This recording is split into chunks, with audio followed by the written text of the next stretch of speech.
Pai que me criou, em nome do Filho que me resgatou, em nome do Espírito Santo que me santificou. Divina vontade, reina na minha vontade.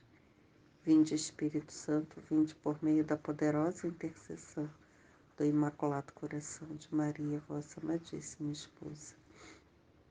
Vinde, Espírito Santo, vinde por meio da poderosa intercessão do Imaculado Coração de Maria, vossa amadíssima esposa.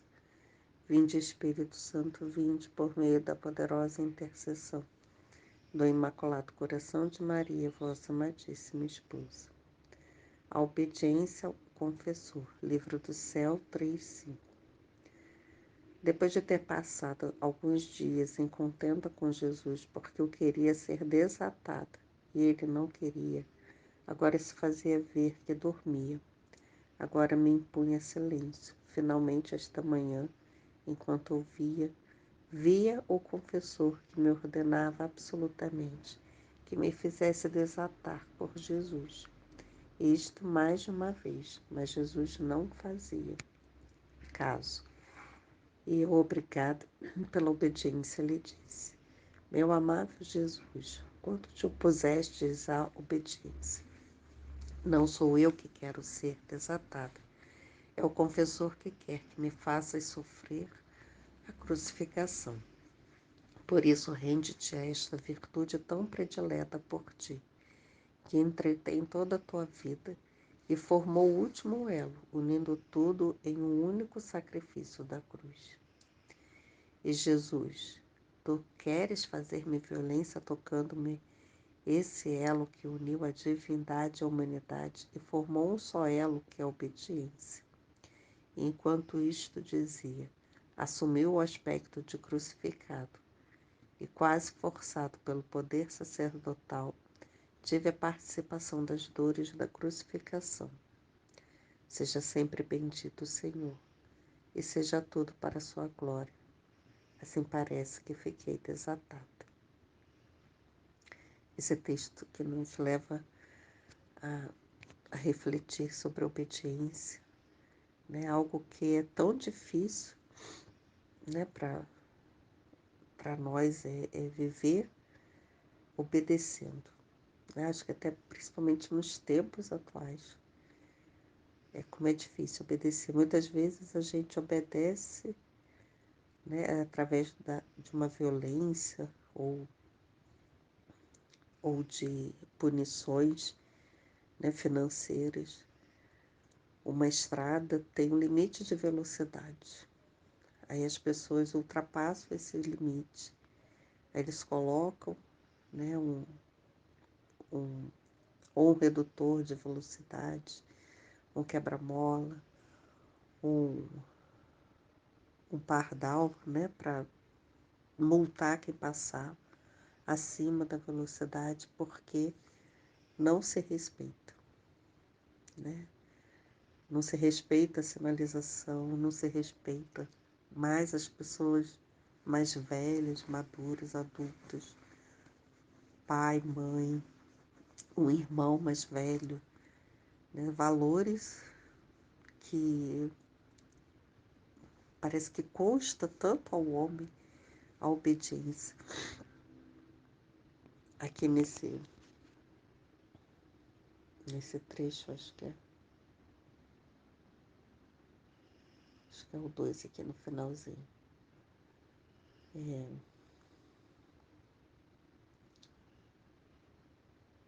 Ela diz assim: não fazer caso.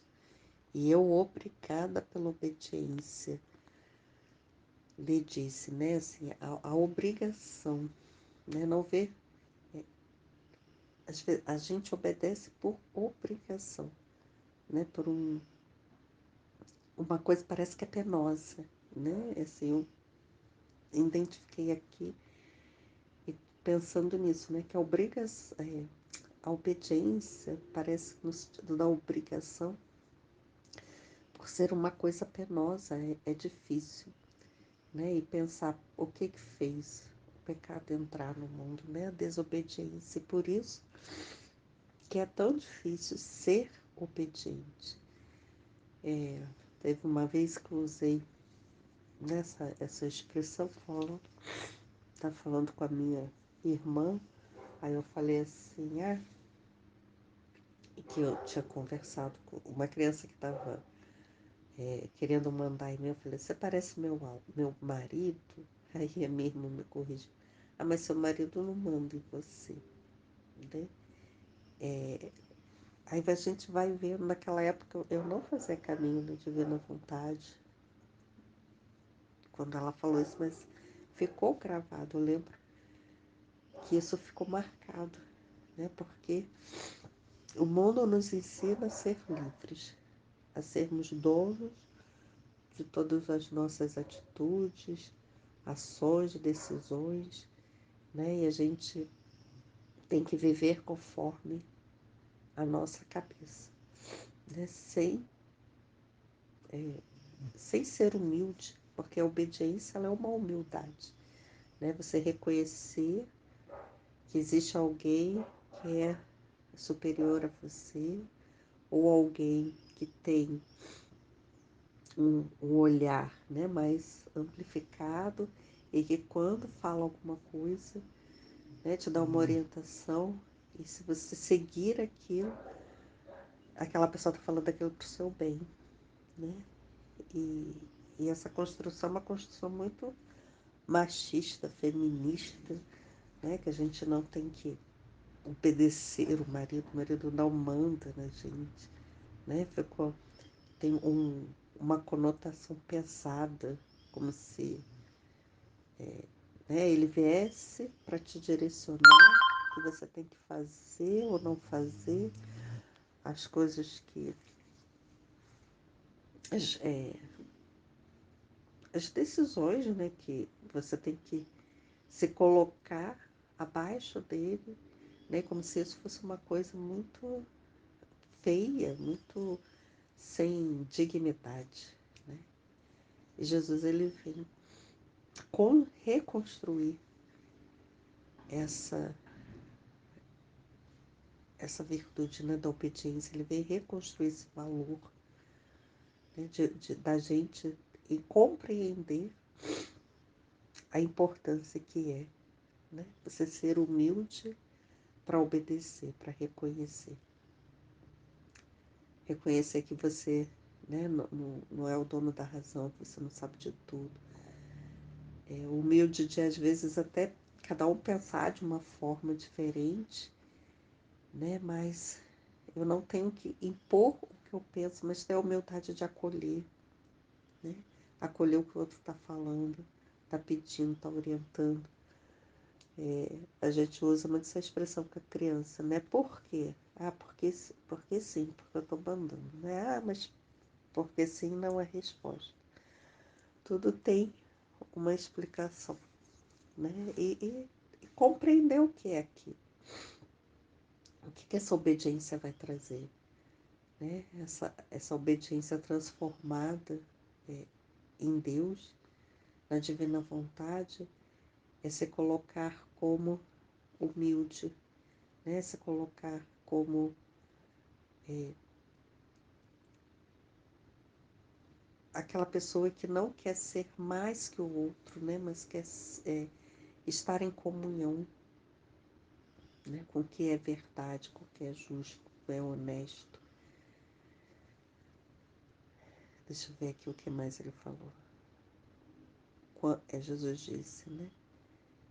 Não, ela fala, né? Meu amado Jesus, quando te opusestes à obediência, ela pergunta, né? Ele nunca se colocou contra a obediência. Não sou eu que quero desatado, quero ser desatado. É o confessor que quer que me faça sofrer a crucificação. Por isso, rende-te a esta virtude tão predileta por ti. Né? Eu achei isso daqui muito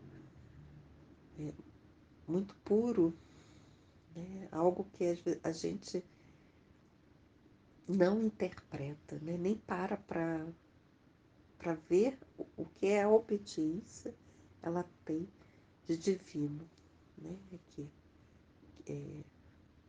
não sou eu que quero ser desatado, é o confessor que quer que me faças sofrer a crucificação. Por isso, Rende-te a esta virtude tão predileta por ti, que entretém toda a tua vida e formou o último elo, unindo tudo em um,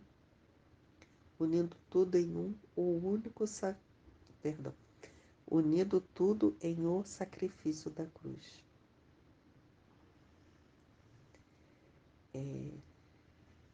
Né, muito profundo isso, né? Assim, a gente se libertar, né, de toda essa casca que foi nos formando, né, que foi nos defendendo da obediência, né, que nos mostra que a gente tem que ser rebelde, né, a gente tem que se revoltar. E aí muitas vezes a gente obedece não por amor, né, não pelo amor, não pela humildade, mas a gente obedece por uma obrigação e aquilo não faz sentido, né?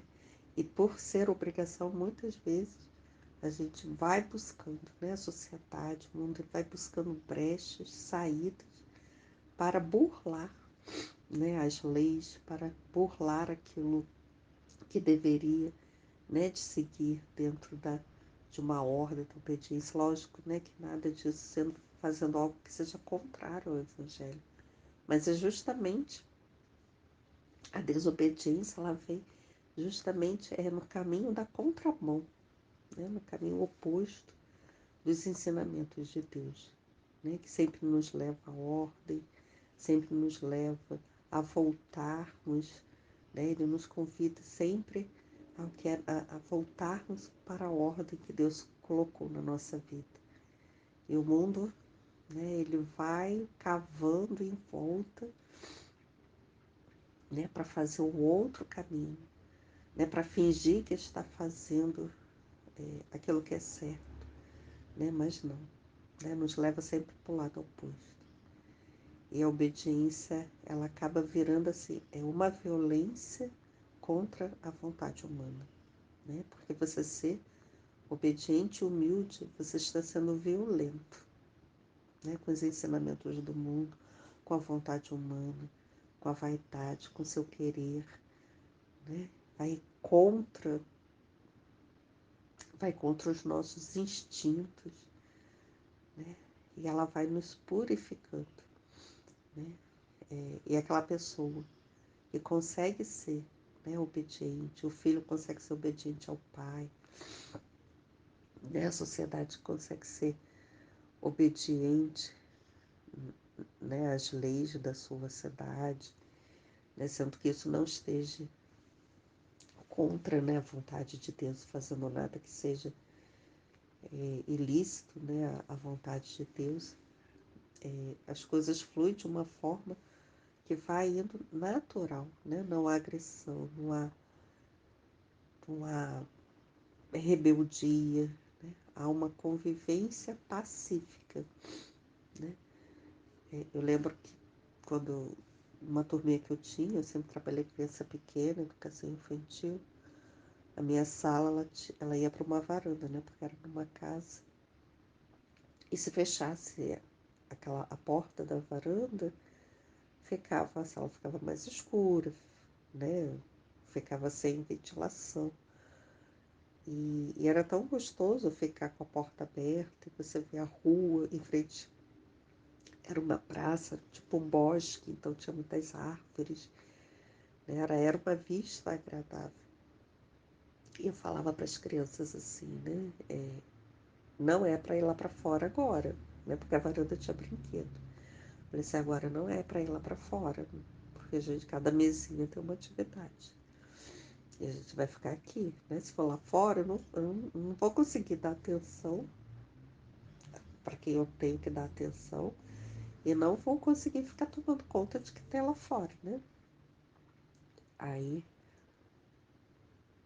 muitas vezes alguns eles iam lá para fora, né? Porque ainda eram pequenos. Aí eu falava assim, eu não vou fechar a porta, né? A porta vai ficar aberta. Isso não significa que se a porta está aberta, vocês podem ir lá para fora, né? Então, se vocês não obedecerem, eu vou ter que fechar a porta. Aí buscava, né? Sempre busquei assim, educá-los, dar liberdade com responsabilidade. Né? Se a porta estiver aberta, não significa que vai sair. Ela pode ficar aberta e vocês têm que compreender que tem que ficar dentro da sala de aula. Né? E, e dar esse voto de confiança. Né? E acontecia que a gente conseguia ficar, graças a Deus, um ou outro um dia. Um ia lá para fora, e naquele dia não conseguia controlar, né? Aí fechava a porta. Mas como é mais leve, né? Quando as coisas fluem sabendo, cada um sabendo, né? O que precisa fazer e o que não é para ser feito. Né? E aí entra essa compreensão, né? Essa virtude da obediência, essa graça. E a gente passa a ser pessoas mais mansas, né? Mansas e humildes, assim como Jesus. Né? Porque tudo é deturpado. Você ser manso, ser humilde, parece que é uma coisa tão ruim, a gente não é para ser assim. Né? Mas ser obediente é ser manso e humilde como Jesus. Né? E isso não traz uma dor, pelo contrário, né? Traz paz de espírito. Amém, Fiat, eu não sou nada, Deus é tudo. Pai, eu te amo. Em nome do Pai, do Filho e do Espírito Santo. Amém.